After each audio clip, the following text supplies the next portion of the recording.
Hi friends, welcome to రేమచా YouTube channel. IPL 2024లో match number 41 Sunrisers హైదరాబాద్తోని Royal Challengers Bengaluru అయితే తలపడనుంది.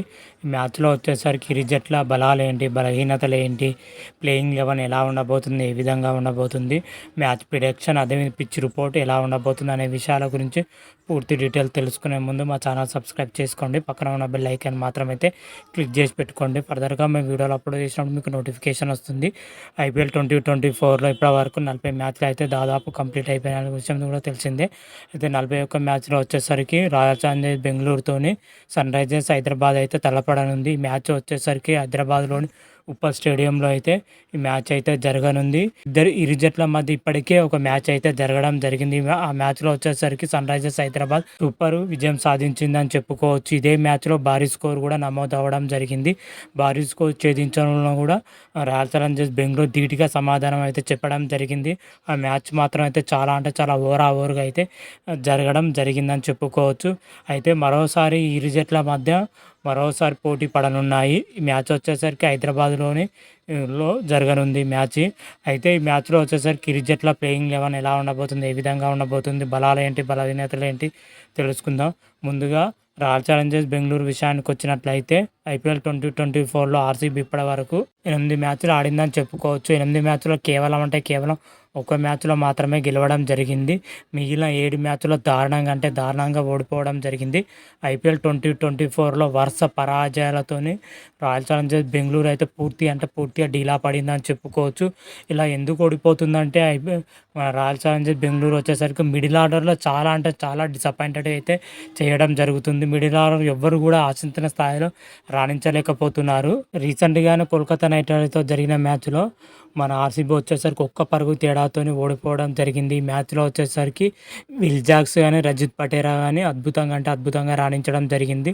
చివరిలో కరణ్ శర్మ వరుస సిక్సర్లతోని గెలిపించే క్రమం చేయడం జరిగింది.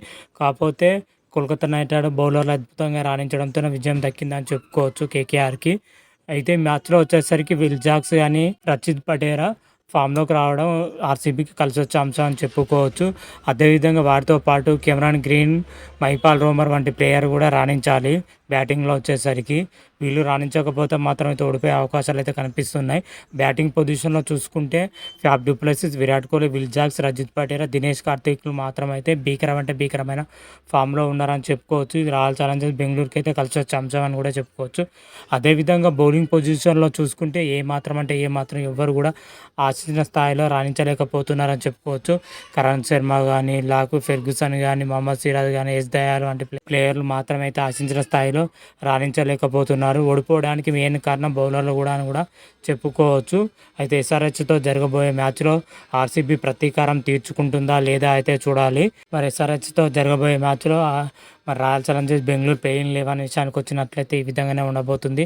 Fab du Plessis, Virat Kohli, Will Jacks, Rajat Patidar, Cameron Green, Dinesh Karthik, Mahipal Lomror, Karan Sharma, Lockie Ferguson, Mohammed Siraj, S Dayal వంటి ప్లేయింగ్ 11 మాత్రమైతే ఆడనుంది. ప్లేయింగ్ 11 చూసుకుంటే ఒక మాదిరిగా అయితే ఉందని చెప్పుకోవచ్చు. అదేవిధంగా సన్ రైజర్స్ హైదరాబాద్ విషయానికి వచ్చినట్లయితే ఐపీఎల్ 2024లో సన్ రైజర్స్ హైదరాబాద్ ఇప్పటి వరకు 7 మ్యాచ్లు ఆడడం జరిగింది. 7 మ్యాచ్లు 5 విజయాలతోని వరుసగా దూసుకొని పోతుందని చెప్పుకోవచ్చు.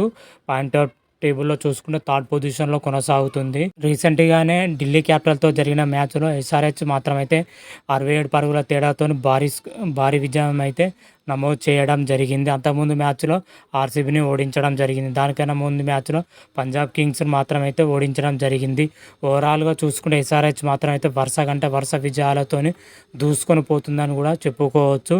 అటు ఎస్ఆర్హెచ్ వచ్చేసరికి బ్యాటింగ్ బలం అయితే భీకరంగా ఉందని చెప్పుకోవచ్చు. బ్యాటింగ్లో చూసుకుంటూ ట్రావిస్ హెడ్ కానీ, ఎండ్రో క్లాసన్ కానీ, అభిషేక్ శర్మ, షాద్ అహ్మద్, ఆడమ్ మార్కర్ వంటి బలమైన బ్యాటింగ్ లైనప్ అయితే ఉండడం జరిగింది సన్ రైజర్స్కి హైదరాబాద్. ఇదే వాళ్ళకైతే బాగా ప్లస్ పాయింట్ అని చెప్పుకోవచ్చు.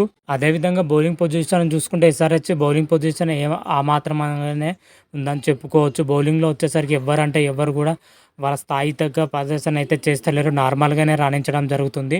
అటు ప్యాట్ కమిన్స్ కానీ, భువనేశ్వర్ కుమార్, మయాంక్ మార్కండే కానీ, జయదత్ ఉమ్మట్కట్ కానీ, టీ నటరాజన్ గారు వీళ్ళు మాత్రమైతే ఆశించిన స్థాయిలో రాణించలేకపోతున్నారు. ఎస్ఆర్హెచ్కి అతిపెద్ద బలం అంటే బ్యాటింగ్ బలమే అని చెప్పుకోవచ్చు. బౌలింగ్లో ఒక మాదిరిగా మాత్రమైతే రాణించడం జరుగుతుంది.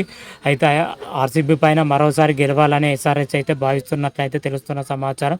మరి ఆర్సీబీతో జరగబోయే మ్యాచ్లో ఎస్ఆర్హెచ్ యొక్క ప్లేయింగ్ 11 మాత్రమైతే ఈ విధంగానే ఉండబోతుంది. Abhishek Sharma, Travis Head, Aiden Markram, Heinrich Klaasen, Nitish Kumar Reddy, Abdul Samad, షాహద్ అహ్మద్, ప్యాట్ కమిన్స్, భువనేశ్వర్ కుమార్, మయాంక్ మార్కండే, జయదేవ్ ఉమర్కట్తో కూడిన ప్లేయింగ్ 11 అయితే ఉండబోతుంది. ప్లేయింగ్ 11 చూసుకుంటే భీకరంగానే ఉందని చెప్పుకోవచ్చు. అటు బౌలింగ్లో కానీ ఇటు బ్యాటింగ్లో కానీ రెండు విభాగాల్లో ఎస్ఆర్హెచ్ అయితే స్ట్రాంగ్ ఉందని చెప్పుకోవచ్చు. అయితే రెండు టీంలు కంపారిజన్ చేస్తే రెండు టీంల కంటే మన ఎస్ఆర్హెచ్ మాత్రం అయితే పై చేసి సాధించదని చెప్పుకోవచ్చు. అటు బ్యాటింగ్లోను బౌలింగ్లో రెండు విభాగాల్లో ఎస్ఆర్హెచ్ బలంగా ఉందని కూడా చెప్పుకోవచ్చు. అయితే ఈ మ్యాచ్ వచ్చేసరికి హైదరాబాద్లో ఉప్పల్ పిచ్ రిపోర్ట్ వచ్చేసరికి పిచ్ వచ్చేసరికి ఫ్లాట్గా ఉండడం జరిగింది. అయితే మ్యాచ్ జరుగుతున్నప్పుడు అయితే ఎక్కువ స్పిన్నర్లకు అనుకూలంగా ఉండనుంది. పేసర్లకు అయితే అంత అనుకూలంగా ఉండకపోవచ్చు, కానీ స్పిన్నర్లకు మాత్రం అయితే చాలా అనుకూలంగా ఉంటుంది. అదేవిధంగా బ్యాటర్లకు మాత్రం అయితే ఫుల్ సపోర్ట్ చేస్తుందని చెప్పుకోవచ్చు. పిచ్ ఓవరాల్గా చూసుకుంటే స్పిన్ విభాగానికి అదేవిధంగా బ్యాటింగ్కి అయితే చాలా అనుకూలంగా ఉంటుందంటే అయితే పిచ్ రిపోర్ట్లు అయితే తెలుస్తున్న సమాచారం. అయితే పిచ్ పైన అయితే స్కోర్ వచ్చి దాదాపు 200 నుంచి 220 స్కోర్ చేసే అవకాశం అయితే కనిపిస్తున్నాయి. దీన్ని బట్టి చూస్తే ఎస్ఆర్హెచ్ మాత్రమైతే ఈ మ్యాచ్లో చెలరేగే అవకాశం అయితే మరోసారి అయితే కనిపిస్తున్నాయి. మరి ఎస్ఆర్హెచ్ ఈ మ్యాచ్లో ఎంత స్కోర్ ఎక్స్పెక్ట్ చేస్తున్నారో కామెంట్ రూపంలో తెలపండి. అయితే మ్యాచ్ ప్రిడిక్షన్ విషయానికి వచ్చినట్లయితే నా ప్రిడిక్షన్ ప్రకారం అయితే సన్ రైజర్స్ హైదరాబాద్ పైన అయితే రాయల్ ఛాలెంజర్స్ బెంగళూరు గెలుస్తున్నాయి. అయితే నా ప్రిడిక్షన్ ప్రకారం అయితే చెప్తున్నాను. మీ ప్రిడిక్షన్ ఎలా ఉంటుంది, ఏ విధంగా ఉంటుంది అనేది అయితే కామెంట్ రూపంలో తెలపండి. అంతవరకు మీకు ఈ వీడియోగా నచ్చినట్టయితే లైక్ చేయండి, షేర్ చేయండి. మరిన్ని వీడియోల కోసం మా ఛానల్ సబ్స్క్రైబ్ చేసుకోండి. పక్కన ఉన్న బెల్ ఐకాన్ మాత్రం అయితే క్లిక్ చేసి పెట్టుకోండి. ఫర్దర్గా మేము వీడియోలో అప్లోడ్ చేసినా మీకు నోటిఫికేషన్ వస్తుంది. హర హర మహాదేవ్, శంభో శంకర. Thank you.